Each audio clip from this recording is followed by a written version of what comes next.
When plunder becomes a way of life for a group of men in a society, over the course of time they create for themselves a legal system that authorizes it and a moral code that glorifies it. Frederick Bastiat. That is a famous quote that only seems to be becoming more and more true by the day. So in today's episode, I'm going to be talking a little bit about the FTX collapse. I know you're probably tired of hearing about it by now. This is coming to you about 6 weeks late. I wanted to make sure that I had all the information possible going into this, and there's been so many new things, so many new developments every day, every week. Now, I'm not going to go into all the details of what happened because so many other people have covered it very well, very much in depth. I would recommend two YouTubers, one named Dan Friedman and one named Mark Moss, if you want to really get into the full details far beyond what I'm going to go into today. They've both made a couple of really great videos, and in just about an hour total, you could really dive deep into every little thing that's happened and all the crazy connections and really weird things that have been going on, how a lot of this just doesn't add up, and the mainstream story that we're being told is clearly not the whole story. But this is the biggest fraud in history without question, and I wanted to separate little fact from fiction because there's a lot of questions. Is there some bigger kind of conspiracy behind this? I think clearly there is, but it's just a question of how big is it, how high up does it go. I mean, the SBF, Sam Bankman-Fried, is facing multiple charges of conspiracy. He's been indicted on conspiracy to commit fraud, conspiracy of, money laundering, wire fraud, all these. I don't even know the exact details, but there are multiple conspiracy charges.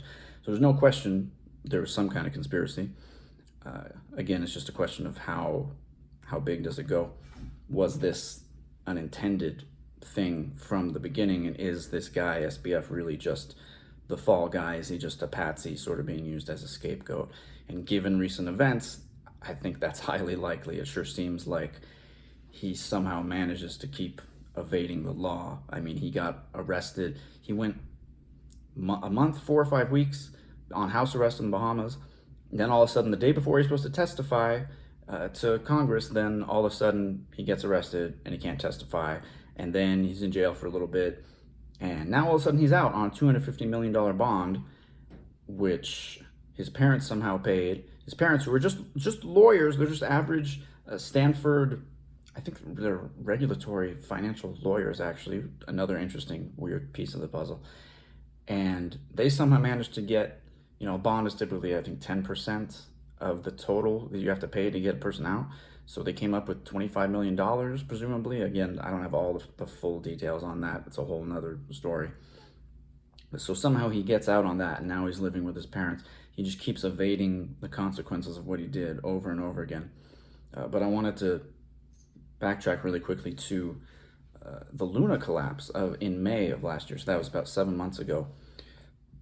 The UST stablecoin collapsed, and Luna, the sister token, with it. And that was huge. I think 60 or 70 billion dollars just poof, just gone overnight practically. And it was a big deal. It led to, some contagion. Other companies like Three Arrows Capital and some centralized lenders started to go under at that time. Celsius, BlockFi, Vault. And that was huge. That was in just nominal dollar terms. That was much bigger than FTX. And yet it didn't really get the same amount of media coverage. It wasn't made to be such a big deal. So that's one of many questions we can ask here is, why is this being portrayed in the media in such a different light? Why is SBF being given this preferential treatment by the legal system and by the media? And there was, back in May or June, there was this idea floating around the internet that the UST collapse was some kind of conspiracy by the banks and hedge funds. They did some shady stuff to make the stablecoin lose its peg and go to zero. And there was really no basis for that. There was no evidence ever provided, and it doesn't look like that was the case at all.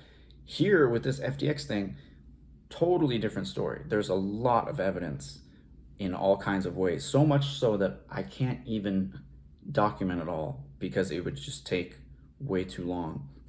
But again, check out Dan Friedman and Mark Moss on YouTube if you want to get into all the details. They went into all kinds of stuff. You really have to hand it to them for taking the time and the work to put together all of those pieces, and it clearly becomes evident that there's something much more going on here. Like, this is not just one guy who screwed things up and funneled money to his hedge fund because he was greedy or whatever. This was clearly some kind of coordinated collapse to usher in more regulation for crypto and make people lose trust make people lose faith in the technology overall.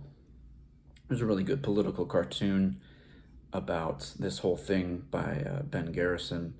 If you look it up, I highly recommend it. And it shows SBF coming out of a sewer with all these other characters crawling out of smaller sewers, like Klaus Schwab from the World Economic Forum, a few others. And then it shows where all the money went, because this guy made SBF, he made huge donations to political parties, to World Economic Forum, to all these huge, powerful organizations. And you have to ask the question, why? Does that have something to do with how he's skirting the law now? I mean, Do Kwon, the founder of UST and Luna, he wasn't involved in anything like that. He's still on the run, apparently. And that's what you would expect, right? If you just orchestrated some massive fraud, what would it make sense for you to do? Go into hiding, avoid publicity as much as possible, or do what SBF has done and just go on all these Twitter spaces, all these mainstream news interviews, and just try to make it look like you're the victim here somehow and you did nothing wrong. And it just doesn't, a whole lot of things don't really add up. But so really briefly, just to cover what happened, even though if you're watching this, you're probably already aware. So FTX was funneling money to its hedge fund, Alameda Research. They were doing this through the FTT token, proof of stake token that was run by the exchange.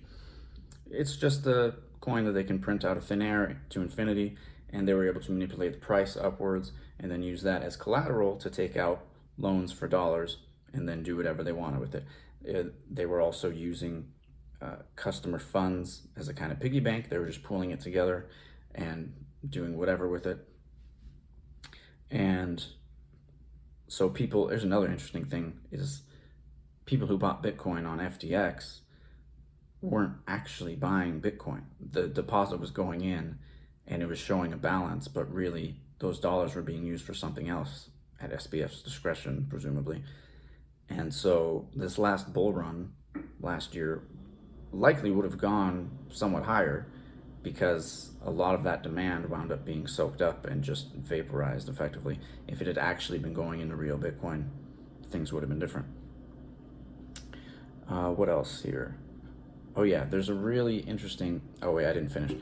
Then what started the whole collapse was Binance announced they were going to sell about $500 million worth of FTT token, and then that caused the price to tank dramatically. So the loans that FTX had based on its FTT token all got margin called. They had to sell the collateral. They couldn't cover their liabilities, and then everything just went under from there.